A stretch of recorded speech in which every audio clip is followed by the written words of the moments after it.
ኦቦ ታዬ በሰዎቹ ተገልብጦባቸዋል። እውነተኛውን ታሪክ እንኩ ብሎ እየጋታቸው ነው። በነገራችን ላይ ኦቦ ታዬ ለካ እውነተኛውን ታሪክ እያወቁ ጠመው ነው ለተስፋፊዎች ደስ የሚል ነገር የሚል ፖለቲካ ሲያራምዱ የነበረው የሚል ደስ የሚላቸውን ታሪክ ሲናገሩ የነበረው ከተስፋፊዎች ሆነ ነገር ፈልገው ወይም ደግሞ ተስፋፊዎችን ለማስደሰት ፈልገው ነበር ደስ የሚላቸውን ነገር ሲናገሩ የነበረው እና ኦቦ ታዬ ዛሬ ለተስፋፊዎች ራስ ምታት የሆነ እውነተኛ ታሪክ እየተናገሩ ነው። እስቲ እናድምጣቸው። በሃይማኖት ብትሄዱ ሀገራችን የአንድ ሃይማኖት ሀገር አይደለችም። በዘጠነኛው ክፍለ ዘመን ኦሮሚያ ውስጥ የሙስሊም ሱልጣኔቶች ነበሩ። ብዙ የሙስሊም ሱልጣኔቶች ነበሩ። ቤት በኩል ነው የገቡት። በሶማሊ በዘይላና በበርበራ ነው ክርስትና ማነው እስልምና ኢትዮጵያ ውስጥ የተስፋፋው። እኔ አይደለሁም። እስልምና በሰላማዊ መንገድ ኢትዮጵያ ውስጥ የተሰበከው በዘይላና በበርበራ በኩል ገብቶ ነው። ሰፊ ሙስሊም ወደ ሐረር ወደ አርሲ ወደ ምናምን የምታዩት በዘይላና በበርበራ ነው የገባው። ስለዚህ የትኛውን ሃይማኖት ነው ያስተማራችሁት? አሁን ተመልከቱ። የኦርቶማራ ትርክት ተጀምሮ የሚያልቀው ኦርቶዶክስና አማራ ላይ ነው። ትልቁ ችግራችሁ እሱ ነው። እስልምና ከኢትዮጵያ ሕዝብ ግማሽ የሚሆነው ሙስሊም ነው። ሶማሊ ክልል በአማራ መጥቶ አይደለም። ሶማሊ ኢትዮጵያ ነው። ይህን እንድታውቁት ብዬ ነው። ኢትዮጵያ እዛ አማራ ክልል ጀምሮ አማራ ክልል የሚያልቅ ስለሚመስላችሁ አሁን ከእናንተ ጋር ነው የተያዝኩት። ኢትዮጵያን እንደሱ አታስቧት። ይኸውላችሁ ሶማሊ ክልል አፋር ያለው እስልምና በአማራ ክልል አልፎ የመጣ አይደለም። የነብዩ መሐመድ ተከታዮች እኮ እዛው ጋር ሄዱ ቀረ። ከዛ ዳህላክ ሱልጣኔት ነበረ 10ኛው ክፍለ ዘመን የተቋቋመ። የዳህላክ ሱልጣኔት ወደ ውስጥ መግባት አልቻለም። ስለዚህ ኢትዮጵያ ውስጥ እስልምና የተስፋፋው ዛሬ ሶማሊያ ውስጥ በሚገኙት ድሮ ኢትዮጵያውያን ያስተዳድሯቸው በነበሩ በዘይላና በበርበራ ወደብ በኩል ነው። በንግድ ነው እስልምና የተስፋፋው። በተለያየ ሁኔታ ነው እስልምና የተስፋፋው። ከዛ እንትን አለ። ስለዚህ እስልምና የግማሽ ኢትዮጵያ ሃይማኖት ስለሆነ እኛንን ያስተማርናችሁ። ጎጃም ክርስትናን የተቀበለው በ13ኛው ክፍለ ዘመን ነው። ንገረኝ ካላችሁ እስከ 13ኛው ክፍለ ዘመን ክርስትናን አይቀበልም አያውቅም ነበር። ስለዚህ በ13ኛው ክፍለ ዘመን ነው ጎጃም የደረሰው ክርስትና ነበረ። የተለያየ ቦታ ላይ እና አምደ ጽዮን እነ ዘርዓ ያዕቆብ ምናምን ከዛ በፊት ነበሩ። አዎ፣ ግን ዘርዓ ያዕቆብ እንኳን ወደ ኋላ ናቸው። አምደ ጽዮን ኖርማሊ ወደ ኋላ ናቸው። 14ኛው ክፍለ ዘመን ናቸው። ከነሱ በፊት በነበረው ጊዜ ግን ጎጃም አካባቢ ክርስትና አልደረሰም። እስልምና ደግሞ 9ኛው ክፍለ ዘመን ላይ ተዳርሷል። መሀከል እኮ የሸዋ ሱልጣኔት የሚባል አለ። የሸዋ ሱልጣኔት ማክዝማይት ዳይነስቲ። ስለ ኢትዮጵያን ስታዩት ታሪክን ሰፋ እንዲልላችሁ ብዬ ነው፣ እንዲበራላችሁ ብዬ ነው። አንድ ርዕስ ጀምራለሁ፣ ከዛ በኋላ ማስተማር ጀምራለሁ። እንዲበራላችሁ ኢትዮጵያን እባካችሁ እኔ ላጥፋችሁ ወገኖቼ።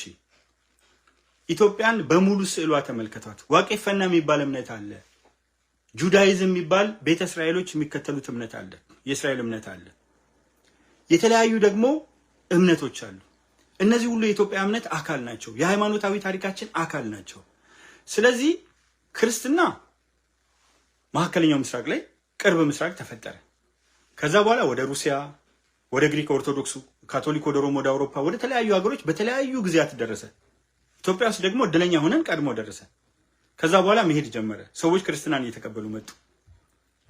ጀመረ ኢዛና አክሱም ጀመረ። ከአክሱም ወደ አማራ ክልል አለ። ከዛ ስቴፑን እየጠበቀ ወደ ደቡብ ከእንቅስቃሴ ጋር መጣ። በአንድ አምላክ ላይ የተመሰረተ እምነት ግን ሰዎች ነበራቸው። እስልምና ግን ነበራቸው። ስለዚህ እንደዚህም አድርጎ ማሰብ ያስፈልጋል። ኢትዮጵያን ስዕሏን በሙሉ ማየት የምንችለው ስለ ሪሊጂየስ ሂስትሪ ስናስተምር በሰሜን በኩል ክርስትና፣ በምስራቅ በምዕራብና በደቡብ በኩል ደግሞ እስልምና መጥቶ ሁለቱም ወደ ስፌር ኦፍ ኢንፍሉዌንሳቸውን እያሰፉ እስልምና ወደ ሰሜን፣ ክርስትና ደግሞ ከሰሜን ወደ ደቡብ፣ ምዕራብና ምስራቅ እንትን ከሄድን ሰሜንና ደቡብ ብቻ ካልን ከሰሜን ወደ ደቡብ ክርስትና፣ እስልምና ደግሞ ከደቡብ ወደ ሰሜን ሄደ። ይሄ እንቅስቃሴ የጋራ የወልድ ገዢ ትርክታችንን እያጠናከረው ይመጣል። አያችሁ፣ እንደሱ ነው። ሌሰኑ እንደዛ ነው። ይኸውላችሁ ካልቸራል ሂስትሪ አለ። አሁን ለምሳሌ የተለያዩ የኦሮሞ የሙዚቃ እንትኖች አሉ እና የምታዩቸው የተለያዩ ናቸው። አሁን የጅማው አለ፣ የቦረናው አለ፣ የሸዋው አለ። ይለያያል አይታችሁ ከሆነ። ስለዚህ የተለያዩ ካሉበት ማህበረሰብ ጋር ባለ መስተጋብር እርስ በርስ በዘመናት ውስጥ ባዳበሯቸው እንትኖች መላው ዓለም የሙዚቃ እንቅስቃሴ አለው። ሁሉም በዓለም ላይ ያለው 7000 ቋንቋ የየራሱ አዘፋፈን ስርዓት አለው። ስለዚህ እሱ ዘፈን የባህል አንድ አካል ነው። አለባበስ የባህል አንድ አካል ነው። አመጋገብ የባህል አንድ አካል ነው። ስራ የባህል አንድ አካል ነው። ሃይማኖት የባህል አንድ አካል ነው። ካልቸር የምንለው በጣም ሰፊ የሆነ ጽንሰ ሀሳብ ነው። ስለዚህ ካልቸራል ሂስትሪን ስናወራ፣ ሪሊጂየስ ሂስትሪን ስናወራ፣ ኢኮኖሚክ ሂስትሪ ስናወራ ሰው ከምን ተነሳ? መጀመሪያ ፍራፍሬ ለቃሚ ምናምን ነበር፣ አዳኝ ነበር። ከዛ ምን አደረገ? እርሻ ጀመረ። እርሻ ሲጀመር ምን መጣ? ሴትልመንት መስፈር ጀመረ። ሴትልመንት ወደ ምን አመራ? ወደ አርባናይዜሽን፣ ሶሻል ዲቪዥን ኦፍ ሌበር። ከዛ እንዲህ ያለ መጣ። ኢኮኖሚክ ሂስትሪው ላይ ታያላችሁ። ፖለቲካል ሂስትሪው ሰዎች መጀመሪያ እንዴት ይተዳደሩ ነበር? በጣም አስቸጋሪ በነበረ ሁኔታ። ከዛ ወደ ምን ገቡ? የባሪያና የባሪያ አሳዳሪ ግንኙነት። ከዛ ወደ ምን ያደጉ? የመሬት ከበርቴና ጭሰኛ። እንደገና እያደጉ ደግሞ ምን መጥቶ? ካፒታሊዝም ሆነ። ስለዚህ በዚህ ውስጥ የኢኮኖሚክ ሂስትሪው፣ የፖለቲካል ሂስትሪው፣ የሶሻል ኢንተራክሽኑ ደግሞ ሌላ ሶሻል ሂስትሪ አለ። ትምህርቱ ሶሻል ነው። ጤናው ሶሻል ዲሞክራሲ ነው። እነዚህ ደግሞ እነዚህ ዲሞክራሲ አይነቶች እንዴት እያደጉ መጡ? ስርጭቱ በምን መልክ ይስተካከል? አያችሁ፣ እኛ ማውራት ያለብን እሱን ነበረ። ጠዋት ተነስታችሁ ፋኖ እድሜ ልካችሁን ልክ እንደ ዘመነ መሳፍንት የሆነ አሰብን ዘለዓለም በጦርነት ስኖረን። እስቲ አሁን እንዳረፈው ዓለም አሜሪካ በጣም ያደገችው ጦርነት ስታቆም በሐሳብ መግባባት ሲጀምሩ ነው። ጭንቅላታቸው ውስጥ ያለው ማይንድ ማደግ ነው። ተመልከቱ፣ ከ1865 በኋላ አሜሪካ ውስጥ ጦርነት አታዩ። ምንም አይነት የእርስ በርስ ጦርነት የሚባል ስሜት የለም። 50 ስቴት ውስጥ በርካታ ቋንቋ ተናጋሪ ማይሰማሙ እኮ አለ። አሁን ብዙ ሰው አሜሪካ ሲባል ምንድነው የሚመስለው? በርካታ ኢትዮጵያዊ፣ እርግጠኛ ሆኜ ነው የምነግራችሁ፣ ኢትዮጵያ ያለው በርካታው ኢትዮጵያዊ አሜሪካ ሲባል እንግሊዝኛ የሚነገርበት እና ሰው በእንግሊዝኛ የሚግባባበት ነው የሚመስለው። ንግድ ላይ ምናምን በተወሰነ ቋንቋ ግን ሄጄ ስታያቸው ቀለማቸው ነጭ ነው። ከዛ ሄደ ስታናገራቸው በእንግሊዝኛ እንግሊዝኛ አልችልም ይልሃል በተሰባበረ ሁኔታ። ኡበር የሚባል አለ፣ የታክሲ ራይድ እንደምንለው ኢትዮጵያ ውስጥ የተለያየ ሰረገላ ምናምን እንደምንለው አይነት አገልግሎት አለ። እንደሱ አይነት አገልግሎት ውስጥ ገብታችሁ ጋይድ የሚያደርጋቸው ድምፅ ወይ ስፓኒሽ ነው ወይ የተለያየ ነገር ነው። ስፓኒሽ ብቻ የሚችሉ በሚሊዮኖች፣ ቀላል ሚሊዮን እንዳይመስላችሁ፣ በ10 ሚሊዮኖች የሚቆጠሩ ስፓኒሽ ብቻ የሚችሉ እንግሊዝኛ መናገር በጣም የሚከብዳቸው ማለት አሉ። ኢትዮጵያውያን ጋር መታችሁ ብትመለከቱ በአብዛኛው እርስ በርስ ስለሆነ የሚገናኙት የተወሰኑት በደንብ ይናገሩታል እንግሊዝኛ በሚገርም በሚደንቅ ሁኔታ። አብዛኛው ግን በእንግሊዝኛ ስብሰባ ምራ፣ በእንግሊዝኛ ሐሳብን ግለጽ ቢባል አይገልጽም። እዚህ 30 ዓመት የኖረ እርግጠኛ ሆኜ ነው የምነግራችሁ፣ 20 ዓመት የኖረ በእንግሊዝኛ ሐሳብን በሚገባ አፍታተ ተናገር ቢባል አይናገርም። የተለያየ ቋንቋ ነው ያለው። እነዚህን የተለያዩ ቋንቋዎች ይዞ እየሄደ ነው ያለው። ስለዚህ አሁን እኛ ጋር ምን አቁሟል? ይሄ ሁሉ የቋንቋ ልዩነት ይዞ፣ ይሄ ሁሉ የሃይማኖት ልዩነት ይዞ ኮሽ አይልም። ህግና ስርዓት አስከብረው ነው ሄዱት። እኛ ጋር ግን ያለው መንገድ ምንድን ነው? እስቲ የትግራይ ኤሊቶችን ወሰዷቸው። ከእያንዳንዱ ንግግራቸው በስተጀርባ ስልጣን ይፈልጋሉ። የመጀመሪያ ነገራቸው ስልጣን ይፈልጋሉ። ስልጣን ለምን እንደሚፈልግ ይታወቃል። ኢኮኖሚን ለመቀራመት፣ ብር ወደ ውጭ ለማሸሽ፣ ልጆችን ጥሩ ቦታ ለማስተማር ለምናምን ነው ስልጣን። እኛ ሀገር ሲሾም ያልበላ ሲሻር ይቆጨዋል ነው ከድሮ። እሱ አልተቀየረም እኮ መልኩ ነው እንጂ እንደውም ወንድ ነው በልቶ አሳለፈላቸው ነው። ስለዚህ የምታዩት የመጀመሪያው ነገር ስልጣን ነው። ቀጥሎ የመቀሌ ዩኒቨርሲቲ መምህር አንድ የሚናገረው ንግግር አለ። የታሪክ ማዕከል እኛ ነን፣ የስልጣኔ ማዕከል እኛ ነን።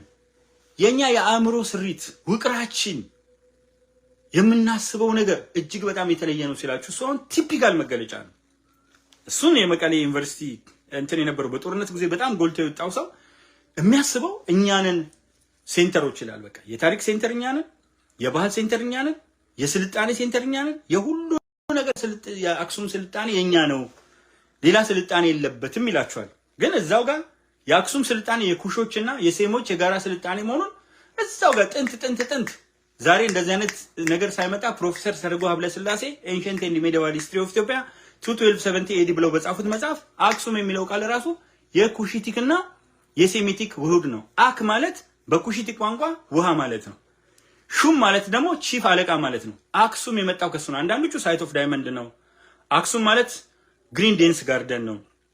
አክሱም ማለት አክሱማዊ ከሚባለው ንጉስ ነው የመጣው ምናምን ይለዋሉ። ግን የእሳቸው በጣም የተሻለ ነው ብለው በምርምራቸው ያስቀመጡት ከኩሽቲክና ከሴሚቲክ ስልጣኔ ነው። ግን ምን ይላል?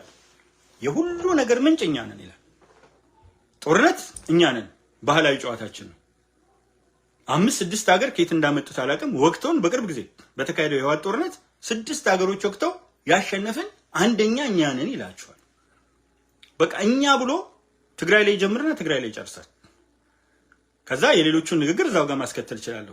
ህዳሴውን ግድብ ዶክተር አብይና ያኔ ምክትል ጠቅላይ ሚኒስትር ደመቀ መኮንን ነበሩ ያሉት። እሳቸው ከሚመሩት የግብፁ አልሲሲ ቢመራ ይሻለኛል። ዶክተር ጎይቶም ትልቁ የዲጂታል ወያኔ ሰብሳቢ ነው። ትልቅ የዩኒቨርሲቲ የህክምና ምሁር ነው። ስለዚህ የትግራዮቹ የት ይነሳሉ? ትግራይ ላይ ይጀምራሉ፣ ትግራይ ላይ ይጨርሳሉ። በደንብ አድርጋችሁ ሰዱ። የአማራዎቹ ይቅርታ አድርጉልኝና ከበዛ ትዕቢት ጋራ የትግራዮች አካባቢ ያሉት ቁጥራቸው አነስተኛ ነው። አማራዎቹ ጋር ስትመጡ ግን በሰፊ ቁጥር ከበዛ ትዕቢት ጋራ ሱሪም መልበስ መብላትም ምንም ያስተማርናችሁ እኛ ነን፣ ጀግና ታዲዮስ ታንቱ ናቸው ይሏቸዋል በታሪክ ትንታኔ። ሲጀመር ታዲዮስ ታንቱ ከይቅርታ ጋር ታሪክን ፈጽመው አያውቁትም። ስንት አይነት ታሪክ አለ። አሁን ከእስር ቤት ወጥተው አንድ ጋዜጠኛ መጥቶ ስንት አይነት ታሪክ አለ ቢል እኔ ላጥፋቸው አያውቁም። ስንት አይነት ታሪክ አለ፣ 15 ዓመት አይነት የታሪክ ዘውጎች እንዳሉ አያውቁም። ስለዚህ እሳቸው ጀግና የተባሉት ለምንድን ነው? ኢትዮጵያን የፈጠረው አማራ ነው። ብሔረሰቦችን ያስተማረው አማራ ነው። የብሔር ብሔረሰቦች ምግብ የተጨማለቀ ነው ምናምን ስላሉ ነው። አሁን ፕሮፋይል ፒክቸር ምናምን የሆኑት እኮ ሌላ አይደለም። እነሱ በሌላ ቋንቋ አማርኛ በለመደ ወላይታ ሌላው ብሔረሰብ ሲሰደብ ሰሙ። የታዲዮስ ታንቱ ጀግንነት ይሄ ነው። ሪል እንነጋገር እስቲ፣ ፍርጥ አድርገን እንነጋገር ከተባለ የታዲዮስ ታንቱ ጀግንነት በወላይታ አማርኛ ሲለምድ በሚያወራው ቋንቋ ሌላውን ብሔረሰብ ሰደቡላችሁ የምትፈልጉትን ነገር። ይሄ ነው እኮ ፕሮፋይል ፒክቸር ያስደረጋቸው። ጀግናው ታዲዮስ ታንቱን የሚያክል ምሁር የለም። አባታችን ያስባለው ምሁር ሆነው አይደለም፣ የምርምር ስራ ሰርተው አይደለም፣ ኢትዮጵያንን የሚያገናኝ ስራ ሰርተው አይደለም፣ የሚያለያይ የሚያጣላ ስራ ሰርተው የበለጠም ሌላው ሆድና ጀርባ እንዲሆን እሳቸውን ማንገስ ጀመራችሁ። እርግጥ አሁን ታዋቸዋላችሁ ሌላ ነገር ሆኖ የተወደቁ ምናምን ትላላችሁ ሌላ ነገር ሆኖ፣ ግን ይሄ ነው የእናንተ እንትን። ስለዚህ አማራዎቹ በታዲዮስ ታንቱኛ ያስቡት። ሌላውን ብሔረሰብ የሚፈልጉት እንደ ታዲዮስ ታንቱ እንዲሆን ነው። ለዚህ እኮ ነው አንበርክከን እንገባለን ምናምን ያሉት። ሌላው ብሔረሰብ ታዲዮስ ታንቱ ነው፣ በቃ አገልጋይ ነው። ከጥንት ፊውዳል የወረሱት ንፍገትና ንቅዘት፣ ትቢትና እብሪት፣ መወጠርና መኮፈስ በከፍተኛ ደረጃ አለ። አማራው ህዝብ ጋር ብትሄዱስ ይሄ የለም። ትግራይ ህዝብ ጋር ብትሄዱስ ይሄ የለም። ገበሬ ነው ሁሉም ቦታ ላይ ምንም አይነት ነገር። እሱ እርሻው ጥያቄው እግዚአብሔር አምላክ ሆይ እባክህን ዘንድሮ ተምች አጥፋልን። ዋግ የሚባለው ከአየር ጋር ተያይዞ የሚመጣው አይነት ነገር የበሽታ የሰብል በሽታ እግዚአብሔር ዋግ አጥፋልን። ጥሩ የሆነ ምርት አምርትልን። ማዳበሪያ